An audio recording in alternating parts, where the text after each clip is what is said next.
Welcome back to Cyberspace. I'm your host, Leslie Poston.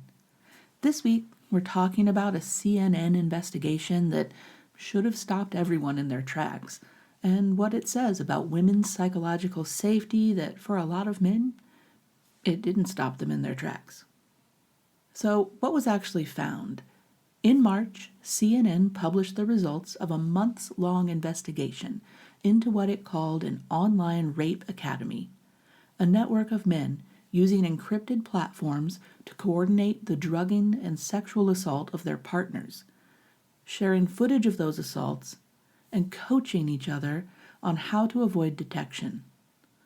The Telegram group at the center of the investigation, called ZZZ, had nearly 1,000 users. Inside it, men from around the world exchanged dosages, discussed which substances left the least trace in a toxicology screen, advertised live streams of unconscious women being harmed for $20 a viewer, and paid in cryptocurrency to remain anonymous. One user claimed to be running a business out of a Spanish enclave in North Africa, selling tasteless, odorless sleeping liquid for $175 a bottle, shipping anywhere in the world. His sales pitch was straightforward. Your wife won't feel anything, and your wife won't remember anything. That Telegram group has since been taken down, but Motherless, a U.S.-hosted pornography site that describes itself as a moral-free file host where anything legal is hosted forever, is still fully public and operational, which is where many of these men found each other. It had approximately 62 million visits in February of this year, and the number of visits have only increased month over month since this investigation was released. The website hosts more than 20,000 videos tagged with terms like #passedout and #iCheck, the latter referring to the practice of lifting a sedated woman's eyelids to confirm she's unconscious before or during an assault. Some of those videos have surpassed 50,000 views each. The site is still up. The content is still there and public. This isn't a historical footnote. This is the current situation.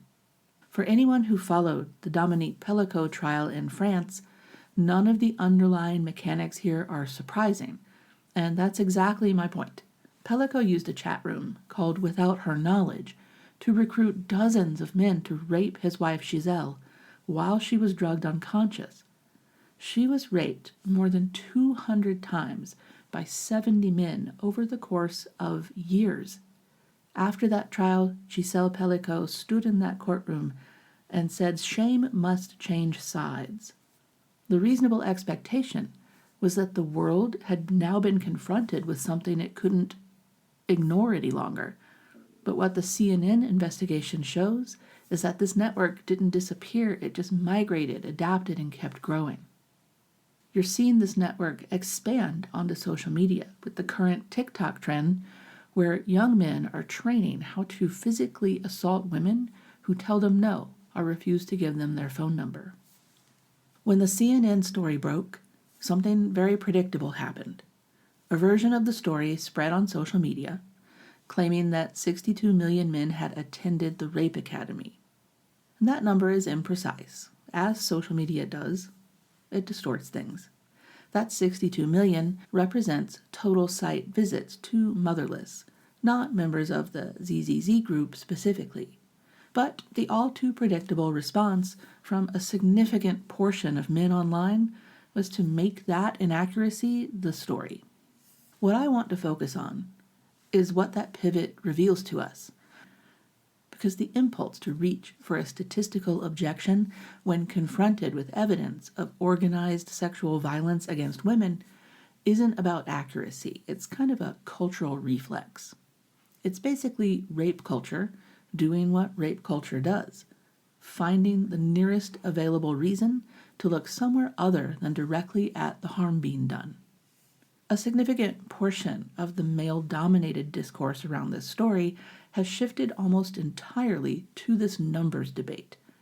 Whether it was 62 million or 1,000, whether attended was the right word, whether the framing was fair, the story became a debate about journalistic precision, And the actual content of the journalism, the infrastructure of coordinated sexual violence against women, the site that's still online right now has receded into the background.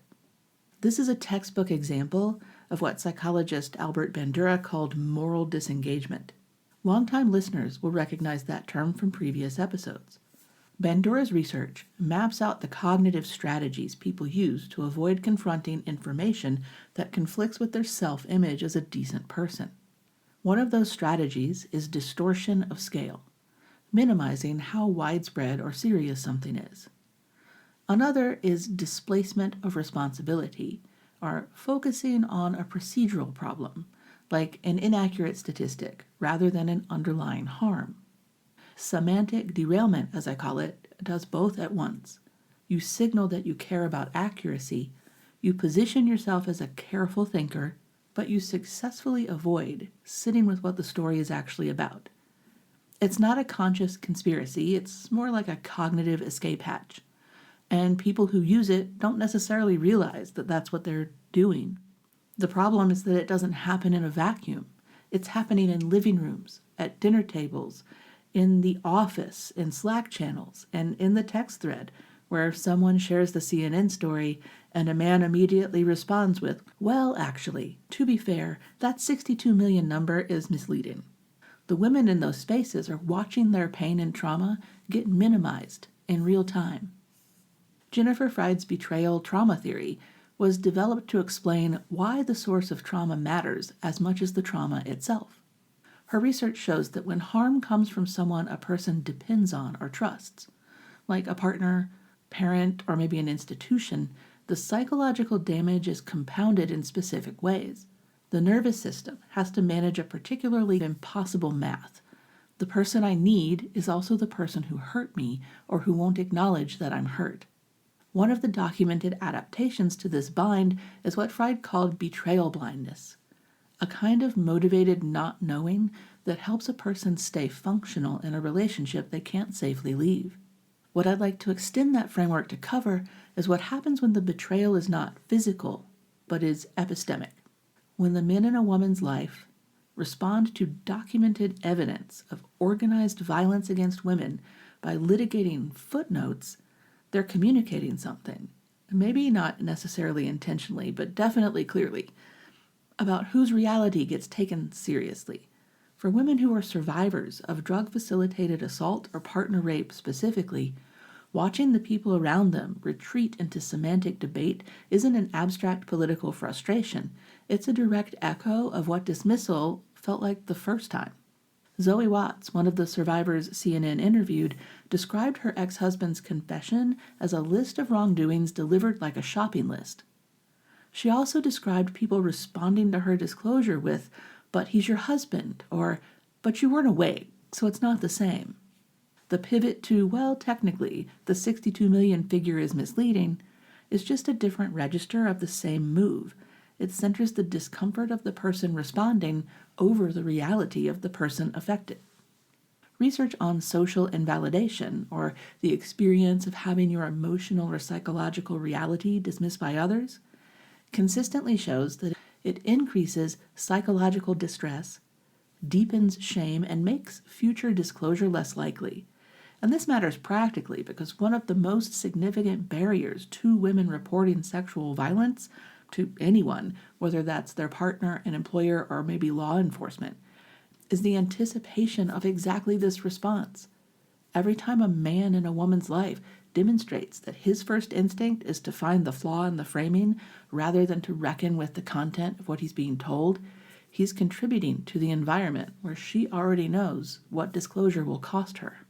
There's also the cumulative weight of hypervigilance to consider. Women who have experienced assault or who live with an ongoing awareness of their own vulnerability expend significant cognitive and emotional resources on assessing safety.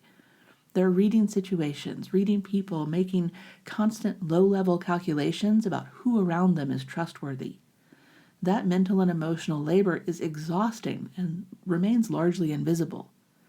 A week like this one, where a story about organized assault becomes a discourse about traffic statistics, adds to that load in concrete ways. It's one more data point confirming that the environment is not safe and that the people around you will not necessarily be where you need them to be. It also signals that managing your own distress, it's going to fall on you. I want to be clear about what I'm trying to say in this episode. The men in the ZZZ group and the men who spent last week arguing about website metrics are not separate phenomena. They are the same system, operating at different points on the same continuum. The coordinated sexual violence that CNN exposed exists and persists because the social environment around it keeps producing permission. Not always explicit, not always conscious, but always consistent. Saying boys will be boys is permission. Saying, well, actually, to be fair, the 62 million number is misleading is permission. Doubting any woman who comes forward is permission. Every time the response to evidence of organized harm is to find a procedural objection, the men doing the harming get to keep doing it. They're counting on exactly that. The Pelicot case made this visible in a courtroom.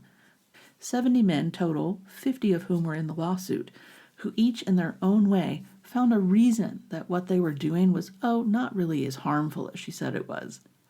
The men arguing statistics last week are further down that continuum, but they're still on it. And that continuum has real consequences for women. The infrastructure of violence that the CNN investigation exposed persists in part because the social environment around it keeps producing reasons to not look directly at it. Platforms decline to moderate because the legal liability is unclear. Governments decline to regulate because the political will isn't there. And in the smaller, everyday version of the same dynamic, men and women's lives decline to fully engage with what a story like this means because engaging fully feels uncomfortable. Beth Ritchie's work on gender entrapment and community collusion makes the case that violence against women doesn't persist despite the people around it, it persists through them. Ritchie argues that community silence is not a passive failure to act, but an active force, one that creates the social conditions perpetrators need to operate and to continue. The semantic pivot is part of that force. It's not a neutral failure to engage, it's a small, socially acceptable act of cover.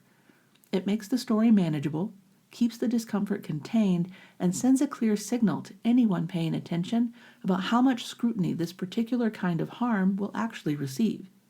Perpetrators are not oblivious to that signal, they're relying on it. What a genuine response looks like is actually not that complicated, even if it's uncomfortable. It means sitting with the discomfort long enough to ask what the story means for the women in your life. It means noticing when your first instinct is to fact-check the framing rather than reckon with the substance, and ask yourself what that instinct is protecting you from. It means understanding that the website Motherless is still online and that a woman you know may be living with a man who has visited it, and she may have no idea. Giselle Pelicot said shame must change sides, and I agree. It will take immense and continuous social pressure to make that happen. Thanks for listening to Cyberspace. I'm your host, Leslie Poston. Until next time, stay curious, and don't forget to subscribe so you don't miss an episode. And if you think someone would benefit from listening to this episode, send them a link.